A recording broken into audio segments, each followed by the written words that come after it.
Bihar board social science PYQ session में आपका स्वागत है। पहला सवाल है, किस पत्र ने रातों रात वर्नाक्यूलर प्रेस एक्ट से बचने के लिए अपनी भाषा बदल दी? ऑप्शंस हैं हरिजन, भारत मित्र, अमृत बाजार पत्रिका, हिंदुस्तान रिव्यू। इसका सही जवाब है अमृत बाजार पत्रिका। अमृत बाजार पत्रिका ने वर्नाक्यूलर प्रेस एक्ट से बचने के लिए अपनी भाषा बंगाली से अंग्रेजी में बदल दी थी। यह पत्रिका पहले बंगाली भाषा में छपती थी।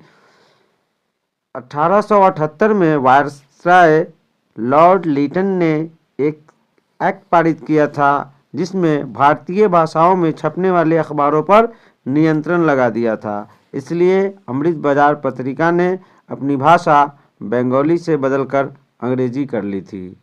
अगला सवाल है, सोपानी कृषि किस राज्य में प्रचलित है? ये सवाल बार बार पूछा जाता है और पहले भी इस तरह के सवाल जा चुके हैं।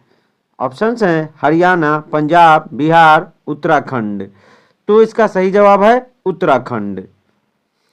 जब कभी ये सवाल मिले सोपानी कृषि तो आप ध्यान देंगे कि जो ऑप्शंस हैं उसमें पहाड़ी क्षेत्रों वाला राज्य या पहाड़ी इलाका कौन सा है। जो पहाड़ी इलाका होगा वहीं सोपानी कृषि होती है, सीढ़ीनुमा खेती होती है। अगला सवाल है, वन संरक्षण एवं प्रबंधन की दृष्टि से वनों को कितने भागों में वर्गीकृत किया गया है?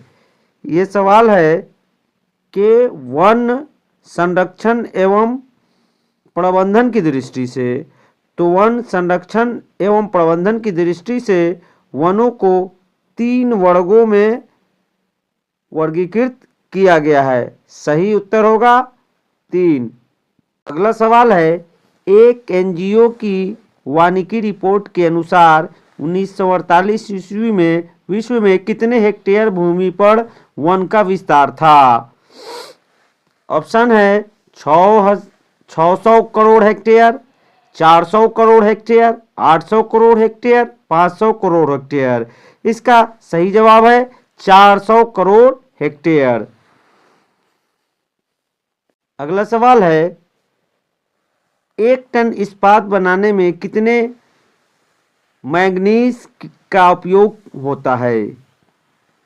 1 टन इस्पात बनाने में, तो 1 टन इस्पात बनाने में 10 किलोग्राम मैंगनीज का उपयोग होता है। इसलिए हमारा सही जवाब होगा 10 किलोग्राम।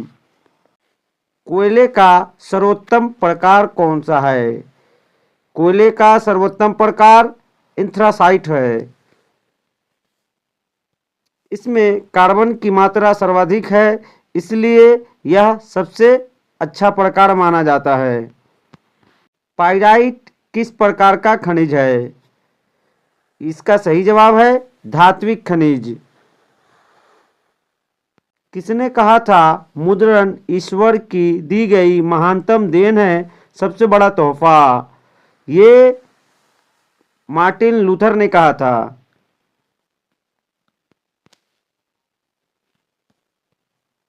भारतीय लोकतंत्र में सत्ता के विरुद्ध जन आक्रोश किस दशक से प्रारंभ हुआ? इसका सही उत्तर है 1970 के दशक से। अगला सवाल है, चिपको आंदोलन किससे संबंधित है? तो चिपको आंदोलन का संबंध पेड़ बचाने से है। अगला सवाल है, राजनीतिक दलों की नींव सर्वप्रथम किस देश में पड़ी? तो राजनीतिक दलों की नींव सर्वप्रथम ब्रिटेन में पड़ी थी। इसलिए हमारा सही ऑप्शन ब्रिटेन।